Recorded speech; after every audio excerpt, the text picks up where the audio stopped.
I'm going to completely blow your mind in this video and tell you how to truly start living your dream life by having an alter ego. So, when it comes to manifestation as a whole, when it comes to these incredible glow up stories of, single to engaged in 90 days, like broke to millionaire in a year, and all these different very clickbaity types of results that you see on the internet, I'm going to teach you how to become one of those. And that's because a lot of those results on the internet are from my teachings. I have my teachings. This is my little manifestation TikTok viral journal. It's in the link in my bio. It's available on Amazon worldwide. It's so beautiful. I've commissioned artwork for it. It's got like daily planners, all the things. It's got my signature formula in it. And it's just literally amazing. And it's how a lot of people have gotten success, and I'm going to teach you the tricks from it. So, whatever reality you want, the reality where you are abundant, the reality where your business is thriving, the reality where your love life is incredible, the only reason you don't have what you want to have right now is not because God hates you. It's not because the universe is rigged in your favor. It's not because of any of these things. It's because of the fact that your thoughts, the thoughts you think, form your belief system. Your belief system impacts your emotional point or state of being. And your state is dictating what you attract. So stay with me here. Your thoughts influence your beliefs. A belief is just a thought you keep on thinking.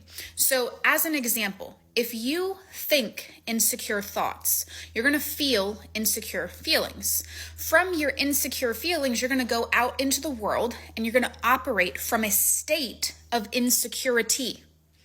And that's going to cause a result where people, places, synchronicities are going to occur in your life that are going to cause you to feel more insecure because your state is like your human magnet, like your human magnetism.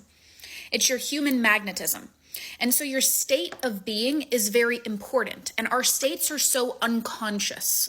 They're so unconscious that we don't know what they are until we literally sit down and get super clear on what they are, until we start to ask ourselves certain questions. Because our state of being in many instances is on autopilot mode from our childhood, from the emotionally potent events that have occurred in our life that are filled with negativity, where the love of our life let us down, where we got divorced, where someone left us, where we filed for bankruptcy, where we got evicted, where our first business failed, where, our health was not where we wanted it to be. Any type of emotionally potent event, I want you to think of the subconscious mind as what is dictating your current experience of reality. And all you need to do is deprogram the bad stuff, reprogram the good stuff, and then your whole life just changes.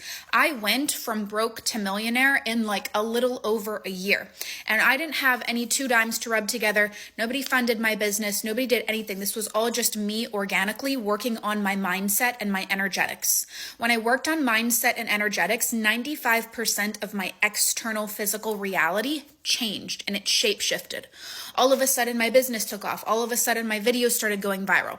All of a sudden things started to happen. Synchronicities occurred in my life. And it's because I got to the root of what were my subconscious blockages.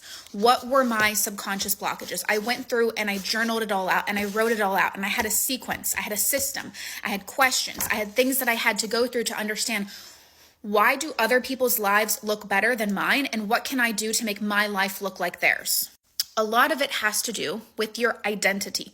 So when it comes to your subconscious blockages, when we had emotionally potent events in our past, we have to take into consideration that the subconscious mind speaks in the language of the brain and speaks in the language of the heart. So whatever we think and whatever we feel dictates our state, therefore what we attract. When negative events happen in our life, it programs our subconscious mind, because when a negative event happens, we're hyper fixated on the negative event. We're thinking all these different thoughts about what it means about us, or I'm unlucky, or life doesn't work out for me, or blah, blah, blah, blah, blah. We're thinking all this negativity that is spawned by the negative event. And then when we think those negative thoughts, we feel negative feelings because we like to sit in the negative emotion. And then it almost brands the subconscious mind to be a magnet for more negativity. Now, I'm not saying don't sit and feel your feels. I'm not telling you to not process your human emotions and to have a cathartic experience, but there's a difference between processing something, letting it go, not making it mean something about you, and internalizing it and, doing not so good things with it. And a lot of times, whether we know it or not, we were in an unconscious mode of victimizing ourselves in situations, because when we got evicted, it meant that money can't work out for me. I am unworthy. I am not good enough. Things don't work my way. When our high school crush broke up with us, or when we got a divorce, or when our relationship failed, we made it mean love doesn't work out for us. We made it mean I am not good enough. We made it mean that no matter what I do, it's just not enough. And that's making yourself a victim, and that's putting an I am statement on you. And an I am statement is a powerful command to your subconscious mind of this is who I am. And whether we like it or whether we don't, when we start to say, I am this, I believe this, I know this to be true because of my felt visceral experiences, well, guess what? What we're saying is God, universe, source, please bring me more of it. Even if it's the last thing on the face of the earth that you want. And we don't know this because we weren't taught this in school.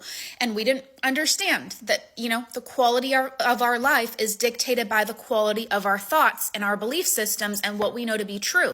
And so that's what I'm here for. I'm here to help you deprogram your subconscious mind with all the negativity, reprogram it with all the positivity, so that way you can start living your dream life. Now, where do alter egos come in play? Sometimes it feels really hard if you've discovered a programming that says, I am unworthy. I am not good enough. I am this. I am that. To just start saying I am worthy. I am good enough. Because it's like you've had 20 years maybe of unfavorable programming in the negative. And now all of a sudden you start saying it in the positive. Of course it can work. It's just going to take some time. I have a different process that I like to go through with my clients. And you kind of learn about that in my journal as well. But I digress. When it comes to the situation, if you are someone that is a little bit of an overactive, overthinking brain, you're going to love this, because at the end of the day, what the resistance is that you're probably facing right now is the fact that when you say something super positive, your brain goes bullshit. Your brain goes, yeah, right. Your brain goes, no, that's not my reality.